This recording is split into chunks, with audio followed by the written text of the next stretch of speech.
I would like to remind you about Slido. If you could scan your QR codes on your badges, we would be very grateful to receive your feedback on the summit in general to help us improve for future editions. Throughout the summit, a poll will be available on slido.com. We would very much appreciate it if you took the time to answer the poll questions. And now I would like to introduce the next panel session. Our board of directors, Vasko Kronevski. Dear panelists, welcome. Thank you so much for joining us. You have the floor. Thank you, Galena. A warm welcome to all the participants today. We had a very inspiring start of the summit today. We heard the talks of the prime ministers of Serbia and North Macedonia, coupled with the two of our board of members from Macedonia 2025, our executive director and board member, Natasha Kirwich. We heard a lot of commitments from the government going forward, but we also heard that there is a lot of challenges up front because of the regional crisis, the crisis which was imported basically due to the war ongoing in Europe, hyperinflation, and a lot of challenges ahead for the economies and the societies in general. What we want to see is how every stakeholder from the society, individuals, businesses, NGOs, can really be part of this process, how we can do something and engage actively to support the overcoming of this crisis, and from challenges turn this into opportunities and maybe go out as a winner. As you saw in the introductory presentation, Macedonia 2025, a couple of years ago, introduced Platform for Prosperous Future. This is a platform with 7 areas of activities. Among very crucial areas are education and human capital, good governance. I will not name them all, but one of the really important areas that we're going to commit in the next period of time is digitalization and digital skills, digital transformation, including digital skills. So what we see as a cornerstone of this platform, as I said, digitalization and digital skills was transformed into a digital initiative 2025, end of last year, when we launched this initiative and outlined 6 key areas, 6 key activities where we would like to focus in the short term. So during this short-term program that we developed, we invited all the chambers of commerce, academia, Macedonian Academy of Arts and Sciences, the representatives from the key institutions from the government, businesses to join and support the implementation of this program. This program was directly addressed to see the real standing of our digital society indexes in many ways. Whether we talk about digital skills, whether we talk about business readiness in digitalization, implementing new technology, Industry 4.0, the implementation of e-government status, but all of those indexes that we see that are done by multiple organizations globally, we see that there is no structured approach into evaluating and monitoring the progresses of those indexes. So one of the key activities that we introduced is that we want to make a compound index. So align all those global indexes under one umbrella where we will set some targets for the near term.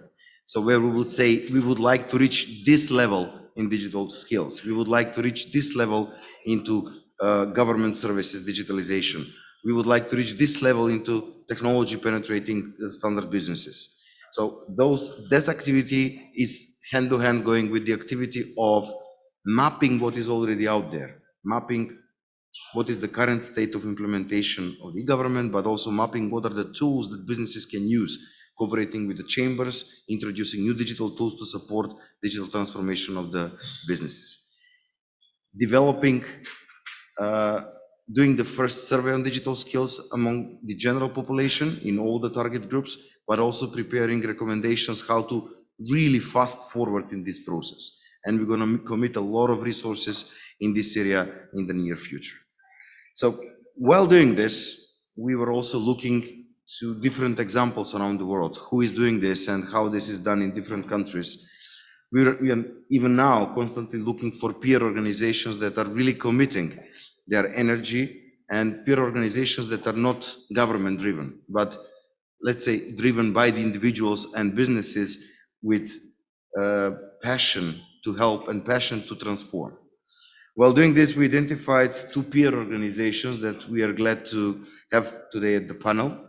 So I'll make a short introductions about the organization themselves. So we have a representative coming in from Digital Initiative Serbia. Digital Initiative Serbia is a non-profit, non-government organization with a strategic goal of developing a strong, globally competitive digital economy in Serbia. Founded by leading digital players in the country, combine the forces of more than 30 member organizations from all sectors relevant for the growth of digital ecosystem. I might say that they have a very bold vision and statement, and I love that because it's very much the same to our vision that we already have done 15 years ago as a statement from Macedonia 2025 and when it was established. United by a desire to make an important contribution to progress and a better future for Serbia over a coming decade. We would like to have more organizations internationally and globally with such a bold vision and bold statements that they're going to do. And today we're going to definitely need to hear more about their program activities and potentially how we can work together. We also have on the panel present Digital Nation, Estonia. Is an organization from Estonia, the first truly digital nation. They have deep hands-on experience from building up a digital society, digital economy, and digital governments. What they say about themselves is that they convert that experience from Estonia into new future-ready digital societies. So on behalf of Macedonia 2025, I would like to welcome our participants on the panel, and I would ask them to join me into this discussion and debate actively and passionately when we'll have this fireside chat and talk about digitalization, frontrunners and champions. So let me introduce Nataša Škrbić, the Program Director for Digital Initiative Serbia, Program Director for Startups. Her background is quite, I would say, interesting. She's quite young, but she already had one startup in her early years of education. But then she moved into the development initiative in Serbia. We also have Üllar Jaaksoo coming in from Estonia, the founder of Digital Nation Estonia, but also founder of the largest data center in the Baltics. That's a new startup, but it's a startup becoming a really global player in some way. His vast experience also in in the transformation of digital societies. Part of their business is consulting governments and global economies in how they can reach and how they can develop in a truly digital society. So welcome. I invite you to be very passionate, energizing. We want to energize the audience and we want to animate as many of those that are listening us online or in the premises to join us in the efforts to do something really directly and boldly. So I will start with Nataša. Once again, welcome. Thank you. I really like the vision, as I said, of your organization. Can you tell us a little bit more about your program, your activities, and how do you support that vision in the real, let's say, hands-on activities that you do? Yes, of course. Thank you very much for a warm welcome, and we are very happy to be here. So when it comes to the Initiative Digital Serbia, short DSI, as I will call it now, as you said, our mission is to promote digital economy in Serbia in all of its aspects. And I would say our approach is very holistic and tailor-made towards the Serbian mindset or Balkan mindset and the issues that we have in hand in our countries. We try to focus on 5 main areas in our work. And the first one would be education. The second one would be regulatory framework. Third one is startup ecosystem. Then we have a public dialogue to talk more about digital topics. And then fifth one is public infrastructure for digital economy. And in these segments, we try to do everything from some initial support for young people to supporting huge companies that are creating global impact from Serbia. So in our educational efforts, we work with primary schools, high schools, and university, but also with informal education. And that means we support teachers in how to teach kids the digital skills. We provide them with materials, motivation to actually transfer this knowledge to very young generations, because our educational system is not changing as fast as the economy we live in. Then secondly, as the Prime Minister mentioned, we have these IT classes in almost all of the schools in Serbia. We supported the government in doing that, but now we are trying to support universities to adjust their programs to what is now being done in the high schools. So now we have high school students being much more ready when it comes to digital skills than they were before, but the universities need to follow. And that is why we've helped government and the university create Masters 4.0 programs, where we do programs in gaming, blockchain, IT and business, in order to create more talent for the businesses that we have. And after we realized that we did a lot in creating the engineering talent and also the Yugoslavian background and strong industry that we had gives us great engineering talent, we are now trying to focus on building non-tech talent, how to do business, how to do sales, marketing for global markets from small countries such as ours. When it comes to regulatory framework, we are trying to support and to advocate for changes in regulation, especially when it comes to startups who have different business models than what our governments are used to, and they need to adjust to that. So we introduced startups and business angels into our legal framework at the end of last year. Our team was coordinating the working group for the national strategy for the startup ecosystem development, which government adopted last year. So now we have the strategy for 2021 to 2025 on what we need to do, the whole government needs to do in order to accelerate the development of the startup ecosystem. Then in our startup ecosystem area, we have support for startups. We have our own Business Angels network. We support our regulatory team on advocating for changes that are related to startups.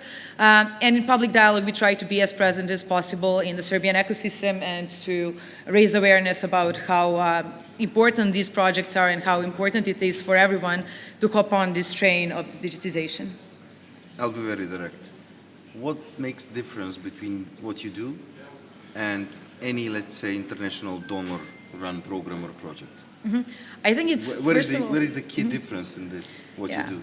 Well, what motivates, what actually was one of the things that I read first when I started this job was a book, The Startup Community Way, and it says, put entrepreneurs first, give before you take, and last is love of the place. You need to love the community you are creating development initiatives for. And I think what differentiates us is that at DSI we have people from the country helping their own ecosystem develop, and that kind of passion drives us to create impact, to be really concrete in what we are doing, and to make sure that we are contributing in the right way. Thank you. We'll come back to this.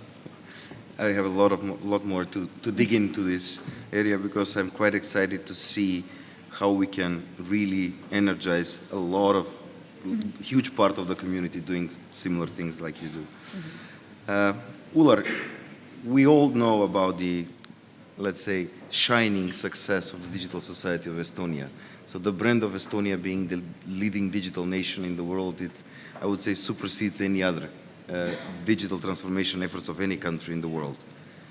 What we want to hear is that, looking back, so I know that your background comes quite early as an entrepreneur and as an executive even in corporations, so already 30 years plus being active as an entrepreneur, as an investor,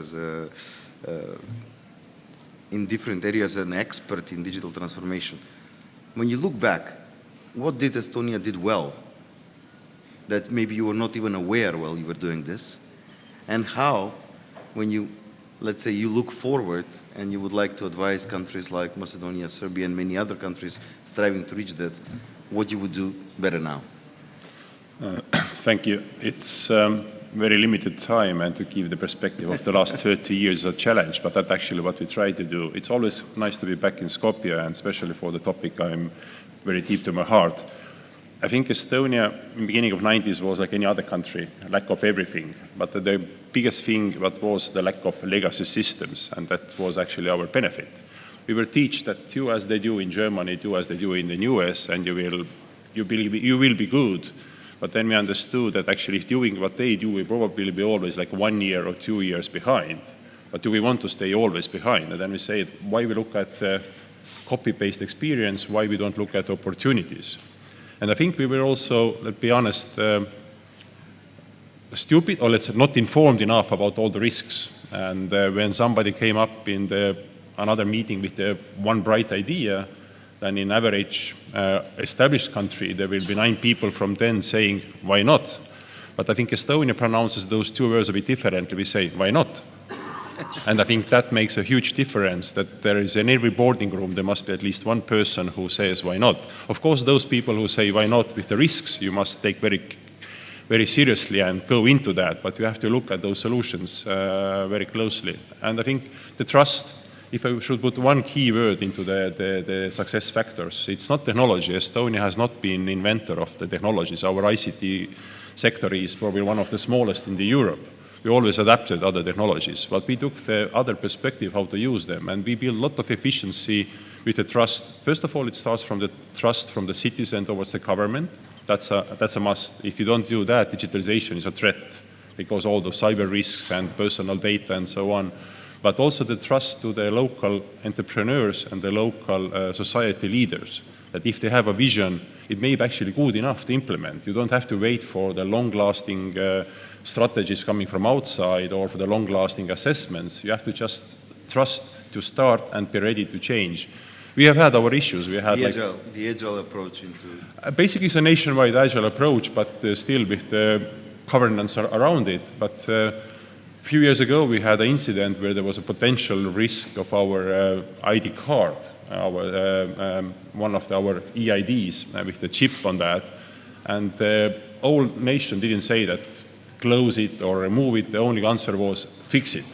There is no way back from there. Once you are digitalized, and I think the one more idea was that digital is not a separate subject to your daily tasks. It's the content of every of your tasks. It means that as more we have those digital departments in the companies and ministries and authorities, the less it actually gets happen.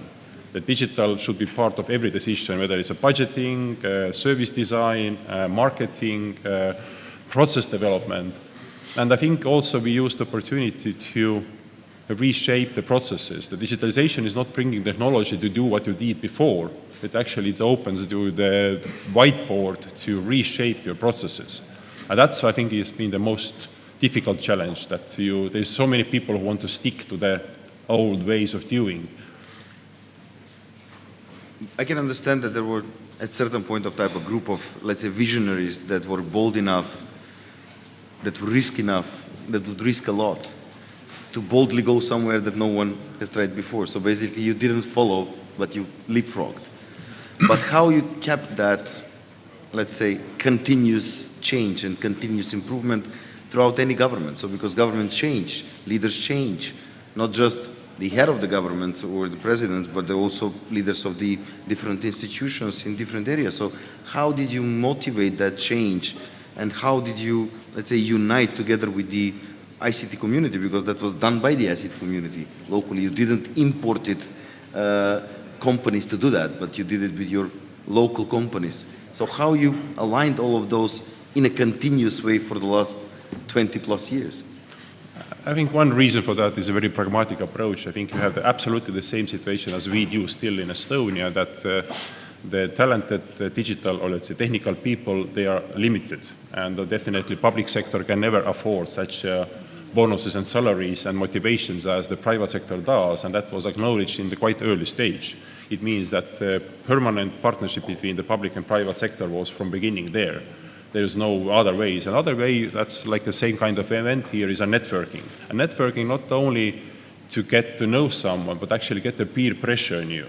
There is very often said that good enough is good enough, but you have to define the right good and the right enough. And we define the right good, it's the best, and enough is when it actually operates on the whole penetration of the nationwide, not just few pilot examples. You can do plenty of pilots, copying something what has been done and report them as a success. But the question is, do you actually innovate on that process? I think that has been the key version. And now our ICT industry, ICT cluster, ICT associations, they are working very closely with the public authorities, public institutions. Even the ICT association is around the table when the government budget strategy is discussed, because that's the way how we partner. It's a perfect example, but how this is kept throughout the years, how this does not change with the change of, let's say, personality or strategy of the new government.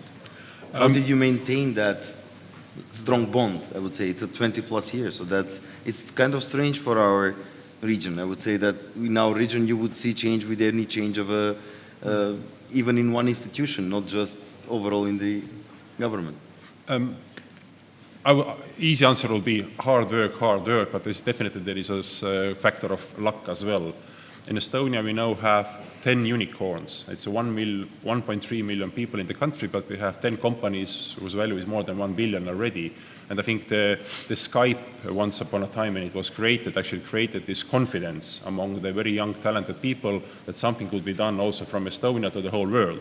And I think the startup community has been definitely last 5 to 6 years a benchmark for the public sector and also the classical ICT sector not to be less ambitious. And I think if you put ambition, action, and attitude together, what is constantly peer pressure among the stakeholders, that this is the place. But once again, I will come back to the networking with the peer pressure. It's not that you need to go somewhere for copy-paste.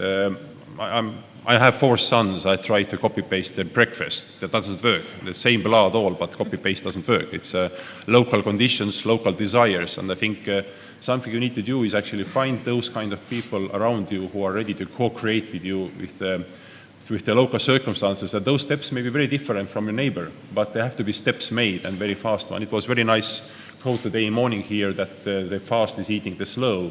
But I also will say that the network person is eating the standalone person. If I may add, Yes. we were also very worried about that consistency. But for example, now seeing the results of what we've done with our e-government and the services that people use, I don't think they're stopping development now because every government wants people to be happy. And digitization affects citizens' satisfaction a lot. And now when we do our taxes online, when we do our paperwork online, we don't want to go back from there. We just want to go further. And I think the citizens' pressure, but also peer pressure between our countries and looking at Estonia too, because it's also a small country, also ex-socialist. So you have these benchmarks in Europe and in the world that you're looking at, and you don't want to be left behind. So no matter the government, I think the digitization process must go on, especially because we are talking about Web 2 digitization now, but already we have to talk about blockchain and Web 3 and how are we going to do smart contracts and everything within a government. So we need to leapfrog there and talk about those things. I'm quite motivated that no one will stop this digital agenda. How do you attract other supporters to your initiative? So you were how do you attract further supporters for your initiative, your programs? So you were founded by 30 domestic players in the ICT industry and different industries. It was actually less than 10, but now we have 30. Okay, now you have 30. So what do you say to a, let's say, prospective additional supporter? We show them results. Well, usually we really have a lot of projects. We have a great team. How do you create their motivation for supporting, helping? Well, whatever we do, it makes direct impact. It's not something, using general words saying we raised awareness and then people are speaking more about it. We organize this event or that event. We talk about changing lives of people that are beneficiaries of our projects. And you have those students that went through the programs that we organized. They give you testimonials saying this changed my life, this motivated me to get into digital sector, to be a better professional or whatever. We, through our regulatory team, we suggest changes that make difference. We just now proposed to the government 11 tax incentives for R&D sector. 9 of them were accepted. And now people working in R&D pay less taxes. Startup founders do not pay taxes for the first 3 years. You have corporate income tax deducted if you are earning profit from R&D, and so on and so on. People under 40 are not paying additional taxes at the end of the year for large incomes. And we publish a policy paper, then it gets implemented, and then people believe that we can do things we are promising. And I think in our region, everyone wants to see someone deliver what they promise. And then also with the startups, we have our own business angels network, we make investments, we support startups, we have a name of a person that invested, we have a name of a person we invested in, we have results of that company, and everyone, when they see that, they want to join and they want to contribute to that. Sounds like a great work. Congratulations on that part. Thank you. So, in terms of your activities, you mentioned a couple of times that you work hand-to-hand with the government in some of those activities. But what about activities that are, let's say, homegrown initiatives by the Digital Initiative Serbia, DSI, but also with third parties that align, or you align with them to deliver something? So how successful have you been to create a real program or activities and run it yourself, whether if there is a government or non-government support into that? Yeah, so to be honest, only last year did we start cooperating with donors and actually getting support from international organizations. Until then, it was all supported by our member companies. And we do a lot of things only with them. And I really believe that the whole ICT sector is a playground for private sector to make changes. So you don't actually always need the government to do something. There are so many things where private initiatives can make change. So we did a lot of programs on our own first, and then we got the recognition and we got asked, okay, what does the private sector need? What we can implement? But now, for example, what we do, we have our annual plans. We are not seeking funding based on open calls. We are seeking funding based on our activities. So we plan the activities and then we find partners that are aligned with that and that want to support that. So right now we are, for example, having this USAID project. It's called Venture on Idea.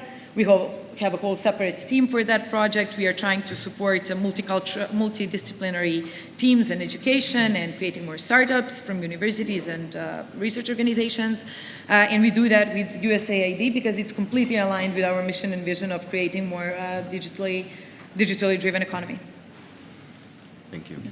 Üllar, you mentioned that you have to trust the ICT industry or the software companies, and then this trust and boldness to do something that was not done paid it off. But how do you basically support the local ecosystem of software companies besides the startups, creative innovation, etc.? But how did you fed the growth of that to support the change within the Estonian digital society? What are the initiatives? How this partnership, as you mentioned, hand-to-hand, really works in the reality? I had a great opportunity during last many years, like 6-7 years, not only traveling around the world with my own startup for the smart mobility for smart cities, but also as advisor to our president office for digital matters. And if you travel around, actually, you see how much actually government can do by opening the doors and actually being proud of their entrepreneurs and being proud of their companies. And I think here in Macedonia, I would like to picture a bit bigger picture. I'm now with my team advising quite many governments in Africa, for example. And if you go to the South Korea or even to the North America, you quite often see that the EU approach toward the digital society is very human-centric, taking our GDPR policies, taking our EID projects, many other things. And that has become kind of golden standard. And I know that Macedonia is also trying to do his own developments based on this EU regulation and the framework. And that actually opens not only perspective to join easier the EU ones, but also the export this experience to the other parts of the world. And I would really encourage to see that if you build really something well here with the partnership of government, then actually this becomes as an export product. Not maybe only like a labor hours, but maybe as a product, as a consultation, as a more higher value chain part. And I think every local government official or the economical attaché somewhere should be proud to promote his own entrepreneurs and companies. Yeah. And nowadays the companies are not national, they are international. Companies do business across the border. Other companies come here, open their offices, also promote those companies who are investing in Macedonia and trying to do something from here. I think that goes hand in hand together. And that this circle is going to feed. In some cultures, you need official introductions to get your message to the table, and that's where the government can do much more than giving some subsidy. When I was reading about Digital Nation, I saw that one of the founders of your organization basically was working as a business diplomacy advisor to the president. So you really have organized way of supporting the business development outside of the country, hand in hand with the politics. Yeah, the digital society is a really wide term, and inside of that you have e-government, you have startup innovation ecosystems, you have all those services, and therefore they cannot be isolated from each other, and they have to be discussed together because it's at center. Very often we see the governments are building the digital transformation plan based on the current structure of ministry authorities, and that's not the way to do that. You have to start from the services as independent logical units, and then you have to build a competence center to manage those services in the name of the citizens, in the name of the companies, also in the name of the government officials, because they also are human beings. They also need to have logical services to use. And then the ministries and authorities should be flexible to reshape their structure based on the current priorities and tasks to put some more effort somewhere. And I think that's where you build it in the holistic way. So Nataša, we heard at the first panel when the Prime Minister were exchanging their views on how we can progress and leap forward. One of the initiatives that we are aware, we are listening around that topic for a year already, that's Open Balkan Initiative, which is basically a regional initiative for free movement of people, goods. How do you see, as a DSI, supporting this initiative or even taking part of the leadership in some area? Because this is a huge area of cooperation that is being opened. So we are not talking now into stopping the process of integrating with the EU, but also in parallel running another additional initiative for regional cooperation, which basically would definitely need to be supported by IT, for sure, but also in terms of education, in terms of assistance of companies doing that. So do you see DSI supporting this initiative in some way in the near future? Well, we actually have quite big cooperation with our all neighboring countries. I was just 2 weeks ago in Tirana with representatives of all ecosystems for an investment forum and knowledge and experience exchange forum, and we had many ideas of joint initiatives and projects. And for example, speaking from the startup perspective, not a single market in the Balkans is big enough to operate on its own. And we have to think about things like, okay, one VC fund in the Balkans cannot be focused only on one country because there are simply not enough startups to make any returns on investment. So we need to make sure that we have regional VCs, that we have regional business angels networks that will co-invest together in startups from all over the region.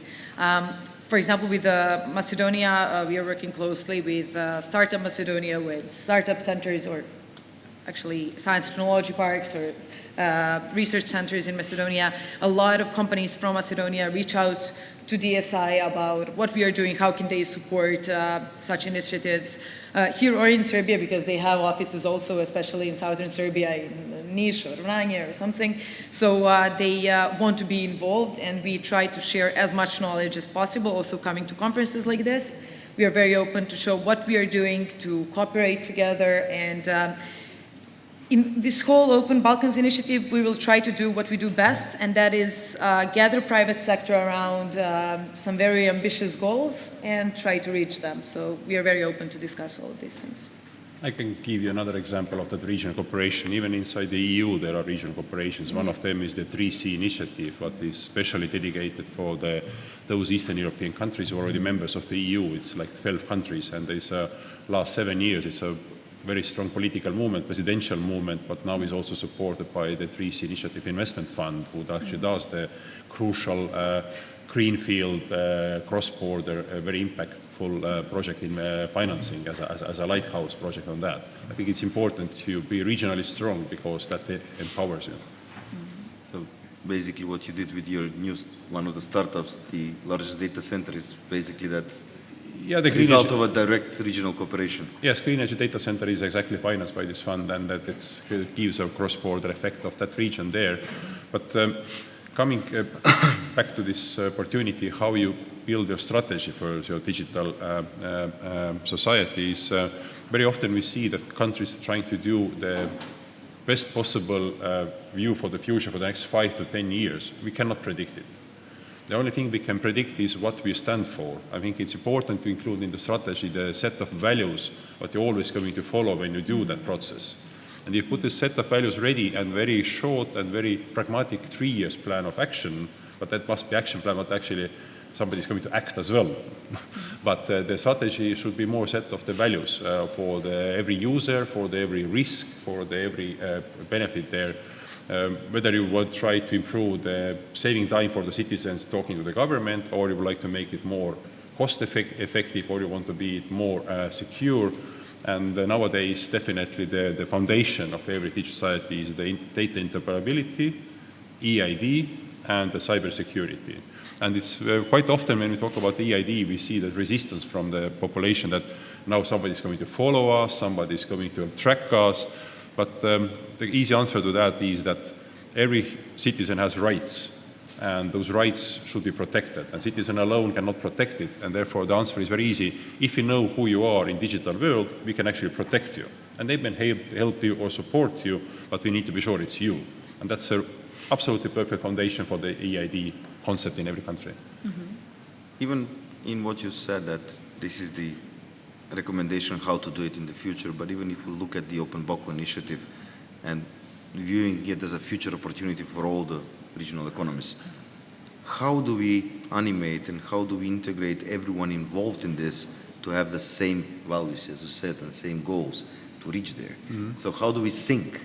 What are the tools that we can sync both public officials, both companies, both individuals, supporting organizations like DSI, Macedonia 2025, to work towards something that is strategically important? I think one way is doing that is actually use the human language when describing your desires and vision. It means that, like Jeff Bezos has always said, that if you imagine something to be achieved, write the future press release of that. Go to the future, write the press release from the future back towards today, and then start to act toward that. And that must be so easy to read that whether it's a student or it's a government official, is entrepreneur, to read it, they understand what will be the change of my daily life if those all passwords will be implemented. Those emerging technologies, those governance rules, those ISO standards, if all those words that I don't understand will be used for me, what I will be doing 5 years from now as a digital citizen of that society, differently than today. And I'm ready for that. I'm ready to change my habits. It's very often that we see that there is a generational changes, and one recommendation definitely would be inspire younger generation and take the mobile-first approach.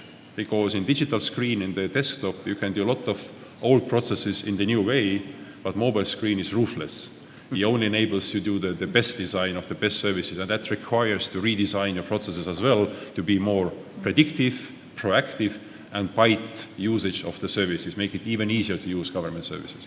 It makes it much harder to onboard actually younger generations to digital services because they need perfection in these apps and services. We are much more critical of what's happening on our screens than people who have been using it for the last few years. I was just last night sitting in Old Town in Skopje here, watching even a bit more older generation than I am, drinking a cup of tea and talking to the mobile phone. And they don't talk like we used to talk. Yeah? They use the video phone and they just talk to everyone because they want the human contact. I think this human contact desire is something that pressures them back to the offices and to the officials and the government representatives. Probably they're not going to move away from the habits to talk to the person directly. But the younger generation is, as I said, they are very demanding, and we can use that pressure to digitalize our societies with the mobile-first approach. Even Ukraine is now benefiting from that.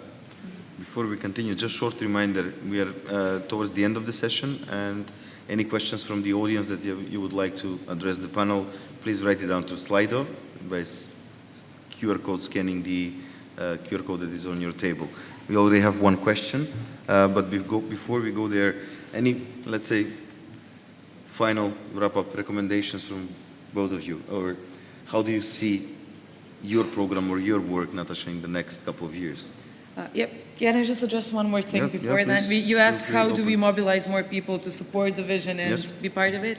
I really think that events like this show that there is a common vision between the countries. also my visit to Tirana 2 weeks ago and so on. So we all see the same future. And maybe not all, but there is a significant number of players in the private sector who see the same thing happening in the future press release.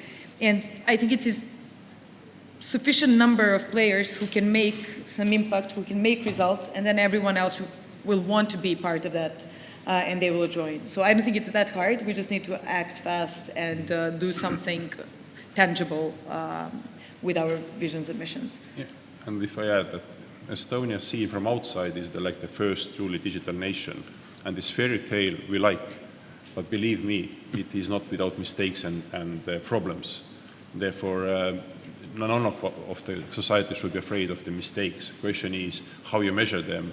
There is a lot of buzzwords on the emerging technologies. I think most of the companies or big corporations here also have in their strategy word AI. The magic whip is going to change all our businesses, but can someone raise the hand and show me that they have at least one KPI in their company defined to measure in 3 years the success of implementation of AI? Is the KPI there already? If someone can raise the hand? In your company, do you have the KPI to how to measure 3 years from now the implementation of the AI success? I think we are... There is no KPIs, probably you're not going to act on that. And somebody says he has AI, probably he's still in PowerPoint. Yeah? Try to go home tonight, take a paper and pen without any internet usage and write your own definition of AI, how you see it today, and then 3 years from now, write it again. Don't be afraid of those terms. Read materials, read internet, it's all there. And then you can come up with the KPIs as well. And that's for everyone. I would also add one more recommendation when you all go back home or back to your businesses. Write down one initiative that you already support. Define how much effort and resources you are ready to commit, and come join us.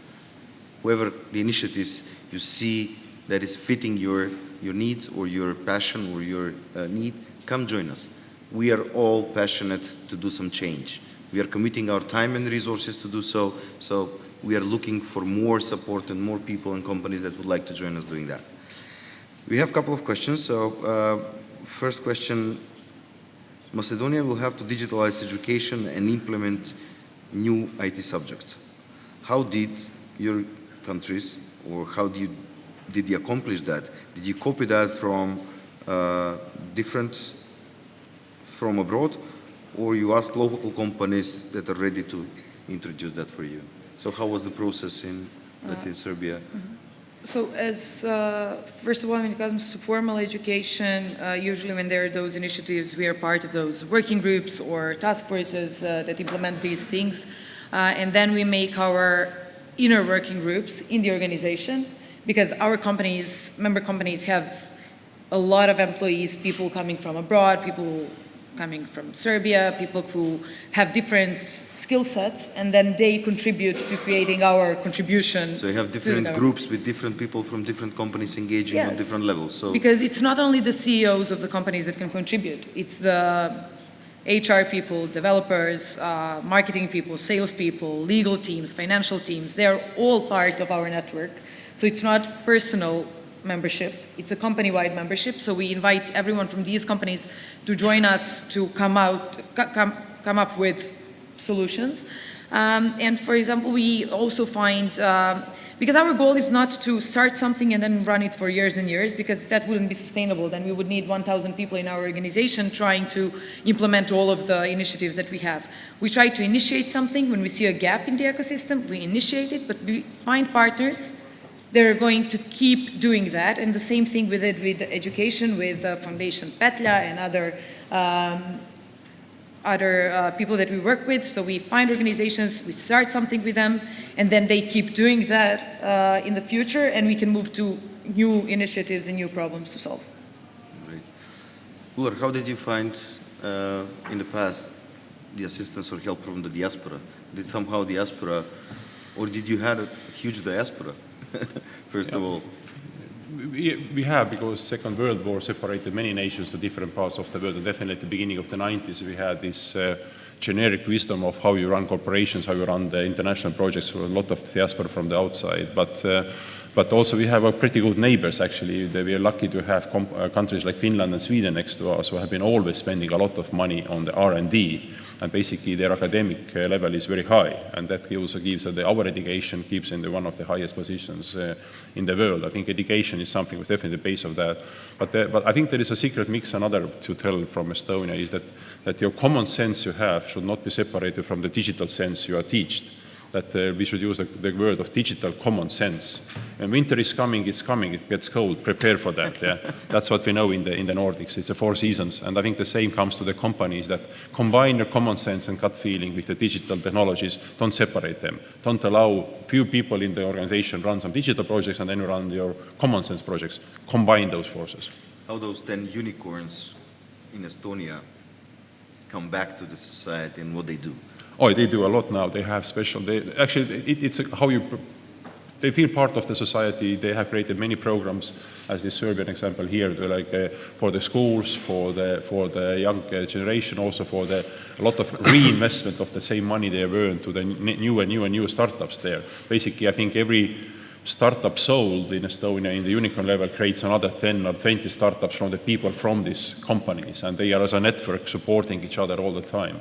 And I think that's something, but also Macedonia is possible. If you don't have your unicorns yet, then get to know them, get them here, get them interested, because every country has talented people, every country has brilliant ideas. Sometimes it's just a lack of confidence. You need just somebody else to come and say, actually, you're a great guy. And then the thing starts happening.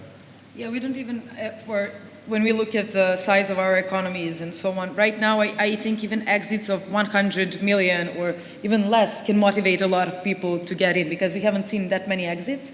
I can see that in Serbia, in the last 3 years, we had quite a few exits that are larger than 50 million, let's say, and it really motivates people to get into digitization and to see that actually something good is happening in the digital ecosystem. Last comment. Estonians are not only more looking at how rich they became, but what impact they made. I think we have changed during the last 10 years, creating already so many unicorns. From those guys are not famous how much money they have in account, but what actual impact they made and how much they changed the global way of living.